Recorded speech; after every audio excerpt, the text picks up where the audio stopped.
Hello guys, good evening.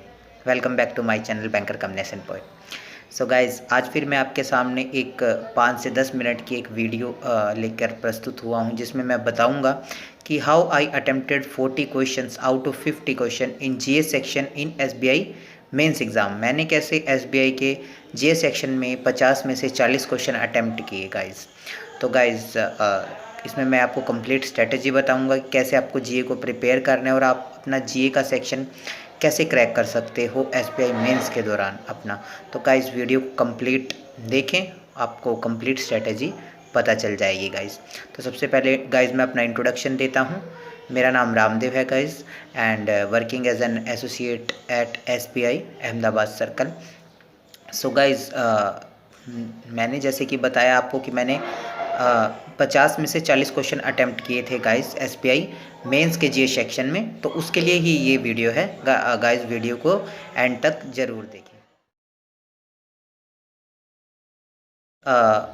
अभी क्या है, जो हमारा बैंकिंग के मेंस में एसबीआई मेंस में जो हमारा जनरल अवेयरनेस की आती है गाइस, उसमें मेनली 3 पार्ट्स होते हैं हमारे। उसमें एक सबसे पहला सेक्शन होता है आपका करंट अफेयर्स का, दूसरा आपका होता है बैंकिंग अफेयर्स या बैंकिंग अवेयरनेस, और तीसरा आपका होता है गाइस स्टैटिक अवेयरनेस। तो गाइस, सबसे पहले जो हमारा करंट अफेयर्स का है, करंट अफेयर्स का जो हमारा सेक्शन है उसमें आपके जो सारे करंट इवेंट्स जो चल रहे हैं वो आ जाते हैं। बैंकिंग अफेयर्स में आपके बैंकिंग से रिलेटेड सारे आ जाते हैं, जैसे कि बैंकिंग से जो रिलेटेड न्यूज़ हैं गाइस वो सब आती हैं। और स्टैटिक में गाइस आपका जो स्टैटिक जीके है वो आती है गाइस। तो जैसे कि करंट अफेयर की बात करें तो करंट अफेयर में जैसे कि आपका भी कैबिनेट में जो शफलिंग हुई है गाइस, उसका आपको ज़रूर याद होना चाहिए गाइस। उसमें से पक्का आपके पेपर में 1 से 2 क्वेश्चन ज़रूर आएंगे गाइस। और जो भी हमारे इंटरनेशनल नेशनल लेवल पर जो भी हर रोज़ हमारी करंट अफेयर्स आ रहे हैं गाइस, तो आपको वो अच्छी तरह याद होनी चाहिए, उनके बारे में आपको अवेयरनेस होनी चाहिए, तभी आप गाइस इसमें करंट सेक्शन आप कर पाओगे गाइस। और जो ये हमारा जीके का सेक्शन है गाइस, इसमें जो मेन जो ज़्यादा क्वेश्चन आते हैं, लगभग जिसकी ज़्यादा परसेंटेज होती है, तो गाइस वो हमारी करंट अवेयरनेस की ही होती है, जो हमारी करंट अफेयर्स चल रही हैं गाइस। तो दूसरा सेक्शन हमारा आता है guys banking awareness. Banking awareness में क्वेश्चन आते हैं बैंकिंग से रिलेटेड, बैंकिंग ऑप्समैन स्कीम जो है एक, वो उसके ये सब आते हैं गाइस। उसमें आपके बैंकिंग सेक्टर के बारे में आते हैं, आरबीआई कब बना था, कब क्या हुआ था, या और बैंकों की जो टैगलाइंस हैं, या फिर बैंकों के जो चेयरमैन हैं, एमडीज़ हैं, ये सब उसमें आते हैं गाइस। और फिर आपकी जो भी हमारी एप्लीकेशंस हैं, या फिर हमारी भीम हो गया और नेफ्ट हो गया, आरटीजीएस, ये सब चीज़ें हो गई गाइस। इनके एब्रीविएशन जो है, आरटीजीएस का जो एक्सपेंड फॉर्म आपको करना है इसको, और नेफ्ट का आ गया जैसे, और एब्रीविएशन और भी आते हैं गाइस, जैसे एटीएम की एब्रीविएशन आ गई, या फिर आपका यूपीआई की जो आजकल गाइस ज़्यादा ट्रेंड में है। जैसे अभी डिजिटल का ज़माना है, तो उसमें गाइस यूपीआई लोग कर रहे हैं, यूपीआई ट्रांजैक्शंस कर रहे हैं।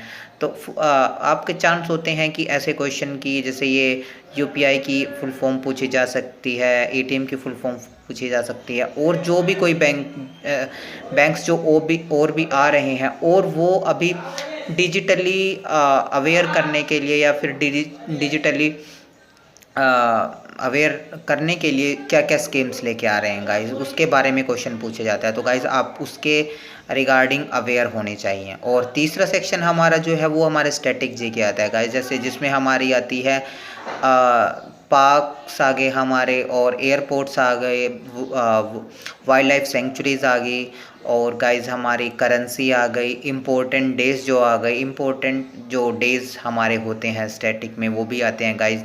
और आपका एक सेंसिस गाइस, वो ज़रूर पढ़ के जाना हो आप, क्योंकि गाइस सेंसिस से भी एक ना एक क्वेश्चन तो ज़रूर आ ही जाता है। तो गाइस 2011 का जो सेंसिस था, जनसंख्या गणना जो थी, उसका जो डेटा है वो गाइस आप पढ़ के ज़रूर जाना। तो गाइस, ये जो सेक्शन है करंट अफेयर्स का, जिसको तीनों को मिला के एक पोर्शन एक सब्जेक्ट्स का नाम दिया जाता है वो है जनरल अवेयरनेस। तो इस जनरल अवेयरनेस में गाइस जो आगे ये सब सेक्शन है करंट अफेयर्स, बैंकिंग अवेयरनेस और तीसरा हमारा ये स्टैटिक जीके। तो गाइस आपको तीनों के ऊपर फोकस करना है। सबसे ज़्यादा आपका फोकस होना चाहिए गाइस करंट अफेयर्स के ऊपर, देन आपका फोकस होना चाहिए guys banking awareness and static GK के ऊपर।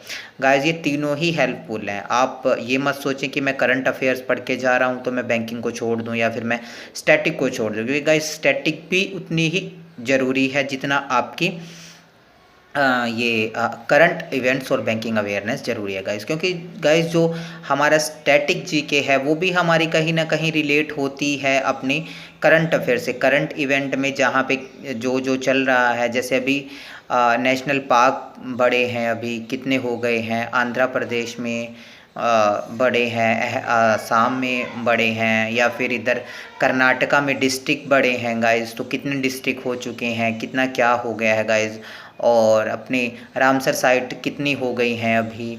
तो गाइस ये जो क्वेश्चन है ये सब हमारे करंट में भी आते हैं और फिर वो उसके साथ साथ आपके स्टैटिक में पूछ ले जाते हैं कि असम में अभी कौन सा इनमें से कौन सा जो नेशनल पार्क है वो असम में है, या वाइल्ड लाइफ सेंचुरी जो है वो कर्नाटका में है। तो गाइज आपको ये सब प्रिपेयर करना है गाइज अच्छे से। अब है कि best way to cover general awareness section.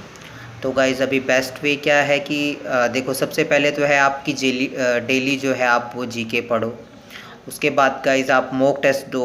आपने जो मेंस के आप मॉक टेस्ट देते हो तो गाइज़ वो मॉक टेस्ट दो आप, और मॉक टेस्ट में जो जीके का सेक्शन है उसको ज़रूर अटैम्प्ट करो। जैसे मैंने प्रीलिम्स में आपको बताया था कि आपको इंग्लिश का सेक्शन ज़रूर अटैम्प्ट करना है, तो गाइज़ इसमें आपको जीए का सेक्शन ज़रूर आपको अटैम्प्ट करना है। और गाइज़ जो फिर वहाँ से क्वेश्चन आपको निकलते हैं, आप जितने अटैम्प्ट कर पाते हो, आपके जितने सही होते हैं, राइट होते हैं, तो गाइज़ उनको तो आपको लिखने की कोई ज़रूरत नहीं, क्योंकि वो तो आपके याद है ही हैं।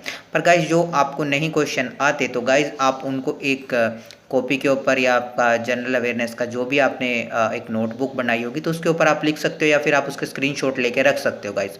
और आपको वो क्वेश्चन गाइज़ हर रोज़ रिवाइज करने हैं, क्योंकि गाइज़ जो ये मॉक टेस्ट में क्वेश्चन आते हैं उनमें से भी कहीं ना कहीं जो हमारा मेंस का एग्ज़ाम होता है उसमें भी क्वेश्चन आते हैं गाइज़। और तीसरा हमारा गाइज़ है कि जो अभी हमारा कैप्सूल जो हमारे आर आए हुए हैं पहले ही, जैसे आरआरबी पीओ का जब मेंस का एग्ज़ाम होना था, तो या फिर अभी पहले अभी आईबीपीएस क्लर्क का जो एग्ज़ाम हुआ था उसका जो हमारा कैप्सूल पड़ा है 2021 में जो एग्ज़ाम हुए हैं मेंस के गाइस, उसका जो हमारा कैप्सूल पड़ा है तो आप उसके प्रिंट आउट निकाल के रिवाइज सारा कर सकते हो गाइस। तो जब तक कि नया अपडेटेड जो कैप्सूल है वो नहीं आता तो गाइज़ आपके पास तब तक पढ़ने के लिए यही मटेरियल है। आप डेली एक तो करंट अफेयर्स पढ़ें किसी भी साइट से गाइज़, जो भी आपको अच्छी लगती हो। बाकी मैं अभी बताता हूँ कि आपको मेरे अकॉर्डिंग कौन कौन सी साइट अच्छी हैं जहाँ से मैंने प्रिपरेशन करी थी। तो गाइज़ एक तो डेली जीके पढ़े, मॉक टेस्ट दे, मॉक टेस्ट में जो भी जीए का सेक्शन आता है उसको आप ज़रूर अटैम्प्ट करें, और अटैम्प्ट करने के बाद जो क्वेश्चन आप अटैम्प्ट नहीं कर पाते, आपके गलत हो जाते हैं, उनको एक नोटबुक में नोट करें या स्क्रीनशॉट लें और उनका रिवीजन करें गाइस। और एक जो कैप्सूल जो हमारे पहले एग्ज़ाम मेंस के दौरान जो कैप्सूल आए हुए हैं, जैसे ईपीएफओ तो नहीं गाइस आया था, एक ईसीजीसी, हाँ ईसीजीसी पीओ के दौरान एक कैप्सूल आया था गाइस, तो आप वो भी पढ़ सकते हो अड्डा 24/7, क्योंकि उसमें भी लगभग अपडेट जो पीछे जब एग्ज़ाम होना था तो उससे पीछे के जो मंथ से वो सारे कवर उसमें उन्होंने किए हुए हैं। तो गाइज़ आप वो पढ़ सकते हो जब तक कि अभी नया अपडेटेड कैप्सूल नहीं आता गाइज़। जैसा कि मैंने बताया कुछ बेस्ट साइट्स जहाँ से मैंने अपनी प्रिपरेशन के दौरान मैंने पढ़ा था। तो गाइज़ मैं आपको कहूँगा कि अभी तो बहुत सारी अभी तो वेबसाइट्स आ चुकी हैं जहाँ से आप अपना प्रिपेयर कर सकते हो। पर गाइज़ मेरे अकॉर्डिंग जो बेस्ट साइट्स हैं वो है, एक तो सबसे पहले तो है गाइज़ अड्डा 24/7, और फिर दूसरी और जो तीसरी साइट है वो है गाइज़ हमारी IBPS गाइड, एंड एक है अफेयर्स क्लाउड। गाइज़ आजकल जो ट्रेंड में है, बच्चे बोलते हैं कि अफेयर्स क्लाउड से आ रहा है या फिर अड्डा 24/7 से आ रहा है। गाइज़ क्या होता है कि कंटेंट सब में सेम होता है, बस थोड़ा होता है कि किसी में आपको बहुत ज़्यादा डिटेल में दिया होता है और किसी में आपको होता है कि एक ब्रीफ में दिया होता है गाइज़ आपको। तो गाइज़ ये 3 साइट्स हैं आपकी, एक अड्डा 24/7 और एक IBPS गाइड और एक तीसरी है affairscloud.com। तो गाइज़ मैंने तो अपनी प्रिपरेशन के दौरान इन साइट्स को ही फॉलो किया था। और गाइज़ एक साइट है ग्रेडअप, वो भी अच्छी साइट है। तो गाइज़ आपको इनमें से जो भी साइट अच्छी लगे तो गाइज़ आप उनका डेली जो है वो करंट अफेयर्स ज़रूर पढ़ें गाइज़। और मैं तो कहूँगा कि एक अड्डा 24/7 की है गाइज़, उसकी एप्लीकेशन भी है, तो वो हर रोज़ उसमें अपना डेली जीके देते हैं, तो गाइज़ उसकी डेली जीके पढ़ें।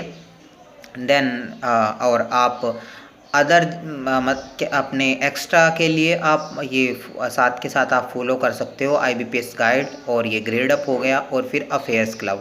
गाइज अफेयर्स क्लाउड भी अच्छी साइट है, बट उसमें क्या है कि बहुत ज़्यादा एक्सप्लेन कर दिया जाता है। और अभी आपके पास जैसे कि 20-25 दिन का ही समय है अभी, मेंस तो अभी तो 31 जुलाई को नहीं होना, पर मिड अगस्त में शायद हो जाए।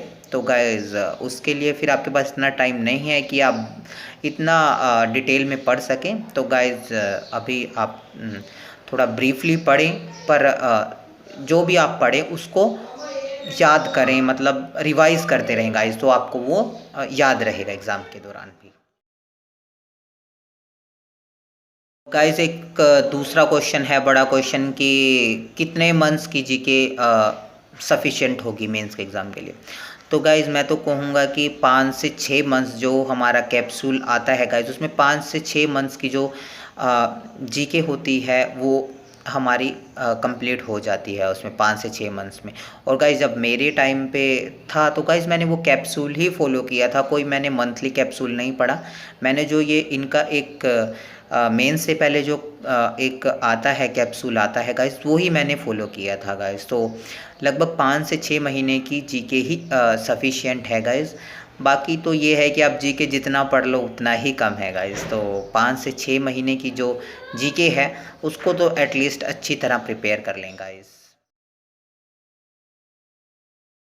और गाइज़ अब कि जैसा कि मैंने अपने थंबनेल में भी बताया कि मैंने कैसे 50 क्वेश्चन में से 40 क्वेश्चन अटेम्प्ट किए थे गाइज़ ये सेक्शन में। तो गाइज़ मेरी स्ट्रेटजी ये थी कि मैं एक तो डेली जीके हर रोज़ पढ़ता था अड्डा 24/7 से, और एक्स्ट्रा के लिए मैं IBPS गाइड और अफेयर्स क्लाउड से कभी-कभी पढ़ लेता था गाइज़। तो डेली जीके मैं पढ़ता था तो मेरी डेली जीके हो जाती थी गाइज़, और साथ के साथ मैं न्यूज़पेपर भी पढ़ता था, एडिटोरियल सेक्शन, और जो हेडलाइंस होती थी गाइज़ वो भी मैं एक बार पढ़ लेता था, ताकि जो करंट अफेयर जो नेशनल इंटरनेशनल लेवल पे जो चल रही है वो भी मेरे दिमाग में रहे। तो गाइज़ और मैं क्या करता था कि जब मैं मॉक टेस्ट देता था तो मैं उसमें जीएस का सेक्शन ज़रूर अटेम्प्ट करता था गाइज़, और जो भी क्वेश्चन मुझे नहीं आते थे गाइज़ उसको मैं एक नोटबुक पे नोट कर लेता था, पेज के ऊपर नोट करके उनको मैं रिवाइज़ करता था गाइज़। और गाइज़ क्या हुआ था कि मेरे टाइम में जो SBI मेंस का जो एग्ज़ाम होना था गाइज़, उससे पहले SBI PO मेंस हुआ था, तो उसके दौरान एक उनका 15 दिन पहले ही एक कैप्सूल आया था SBI PO मेंस का। तो गाइज़ मैंने उसके प्रिंट आउट निकाल के अड्डा 24/7 का जो आता है, तो मैंने उसके प्रिंट आउट निकाल के गाइज़ उससे ही अपने प्रीलिम्स के बाद, प्रीलिम्स के जस्ट जैसे आज मेरा प्रीलिम्स हुआ तो दूसरे दिन ही गाइज़ मैंने अपना उसके प्रिंट आउट निकाल के उसको रिवाइज़ करना पढ़ना शुरू कर दिया था गाइज़। और गाइज़ क्या हुआ कि मैं डेली जीके पढ़ता था, तो उस वजह से गाइज़ मेरे लिए वो कोई ऐसा नया नहीं था कि जो मैंने पढ़ा ना हो, क्योंकि गाइज़ मैं हर रोज़ डेली जीके पढ़ रहा था अड्डा 24/7 की, और फिर उनका जो कैप्सूल आया था SBI मेंस का, तो मैंने उसमें से रिवाइज़ किया, तो वो सब मेरी दोबारा से एक तरह से रिवीजन हो गई थी गाइज़। और फिर जब SBI के क्लर्क का प्री का रिज़ल्ट आ गया तो उन्होंने फिर SBI क्लर्क मेंस के लिए कैप्सूल निकाला था, उसमें जो था वो सब अपडेटेड था गाइज़, जो बीच में 1 महीने में हुआ था। तो गाइज़ वो भी फिर मैंने दोबारा से उसको फिर रिवाइज़ कर लिया था गाइज़। तो इस तरह से गाइज़ मेरी लगभग 2 से 3 बार मतलब हाँ गाइस 3 से 4 बार मेरी उससे एसबीआई के मेंस एग्ज़ाम से पहले मेरी रिवीजन हो चुकी थी। तो गाइस इस मतलब ये मेरी स्ट्रेटेजी थी कि मैंने इस प्रकार से गाइस 50 में से 40 क्वेश्चन अटेम्प्ट किए, और गाइस जो 10 क्वेश्चन थे वो भी ऐसा था कि मुझे उन क्वेश्चन के बारे में पता था, बट उनमें ही थोड़ा ये था, मुझे डाउट था कि इसका ऑप्शन ए होगा या इसका ऑप्शन सी होगा। गाइस जब थोड़ा ऐसा कन्फ्यूज़न हुआ तो गाइस मैंने वो क्वेश्चन अटेम्प्ट करने सही नहीं समझे कि अगर मैं अभी ने अटेम्प्ट कर देता हूँ तो पता चले नेगेटिव हो जाए, और नेगेटिव के कारण मेरे जो मैंने 40 क्वेश्चन किए हैं वो भी गलत ना हो जाए। तो गाइस और मुझे ऐसा था कि मेरे जो जितने मैंने क्वेश्चन जीए में अटेम्प्ट किया उसमें से हो सकता है कि 1-2 ही क्वेश्चन सिर्फ गलत होगा, उससे ज़्यादा कोई क्वेश्चन गलत नहीं हुआ। गाइस इसका खैर स्कोर कार्ड तो नहीं आता इंडिविजुअल कि आपके कितने हैं, पर गाइस मुझे विश्वास है कि मेरे जीके में बहुत अच्छे मार्क्स आए होंगे, क्योंकि मेरी जो जीके का सेक्शन था, जीए का सेक्शन था, वो बहुत अच्छा गया था गाइस। अभी कंक्लूज़न आपको आपको अभी क्या करना है, जैसे कि आप ये मान के चलो कि आपके पास अभी सिर्फ 20 से 25 दिन का समय है। तो गाइज़ आपको मैं लास्ट मिनट जो टिप है या फिर स्ट्रेटेजी है जीए सेक्शन को क्रैक करने की, वो यही है गाइज़ कि आप गाइज़ जो मैंने साइट्स बताई या फिर आप जिस साइट से भी पढ़ रहे हो, तो गाइज़ आप डेली अपना जीके पढ़ते रहें, और एक कैप्सूल जो पहले आ चुका है, पहले मेंस के एग्ज़ाम के लिए जो आया हुआ है गाइज़, वो कैप्सूल आप एक बार रिवाइज़ करें गाइज़। उसको 1 से 2 बार आप ज़रूर रिवाइज़ कर लें गाइज़, और जैसे ही फिर प्री का आपका रिज़ल्ट आता है और अपडेटेड जो कैप्सूल आता है गाइज़, वो आप उसके प्रिंट आउट निकाल के तुरंत ही, क्योंकि गाइज़ मेंस के 15 से 18 दिन पहले ही रिज़ल्ट आता है प्री का। तो गाइज़ उस दौरान आपके पास कोई समय नहीं होता कि आप कुछ नया पढ़ें या कहीं और से कुछ पढ़ें। तो गाइज़ अपना वो जो आपका नया अपडेटेड कैप्सूल आए तो गाइज़ फिर आप वो अपडेटेड कैप्सूल वहाँ से रिवीजन कर लें गाइज़। तो गाइज़ ये सब मेरी स्ट्रेटेजी थी, मैंने अपनी प्रिपरेशन के दौरान कैसे प्रिपेयर किया। सो गाइज़ ऐसे ही स्ट्रेटेजी जानने के लिए चैनल से जुड़े रहें, चैनल को सब्सक्राइब करें। वीडियो अगर अच्छी लगी हो तो गाइज़ लाइक करें, शेयर करें, और सब्सक्राइब करें चैनल को। बैंकर कम नेसेंट पोएट के नाम से जो मेरा चैनल है गाइज़, उसको सब्सक्राइब करें। और गाइज़ आगे भी मैं, जैसे कि मैं अहमदाबाद सर्कल में पोस्टेड हूँ और मैं हरियाणा से हूँ गाइज़, तो मेरा भी एक लैंग्वेज प्रोफिशिएंसी टेस्ट और जो डॉक्यूमेंट वेरिफिकेशन हुआ था गाइज़, जैसा ही आपका मेंस का रिज़ल्ट आता है या मेंस से पहले जब भी मुझे थोड़ा समय लगता है, तो मैं एलपीटी के बारे में, जो भी आप लोगों का एलपीटी होना है गाइज़, क्योंकि बहुत से लोगों ने गुजरात सर्कल, अहमदाबाद सर्कल से भरा हुआ है, तो मैं एक ये एलपीटी के लिए भी वीडियो लेकर आऊँगा। तो गाइज़ वीडियोस देखने के लिए और ज़्यादा अपडेट लेने के लिए गाइज़ चैनल से जुड़े रहें, चैनल को सब्सक्राइब करें, and thanks for watching. Have a nice day.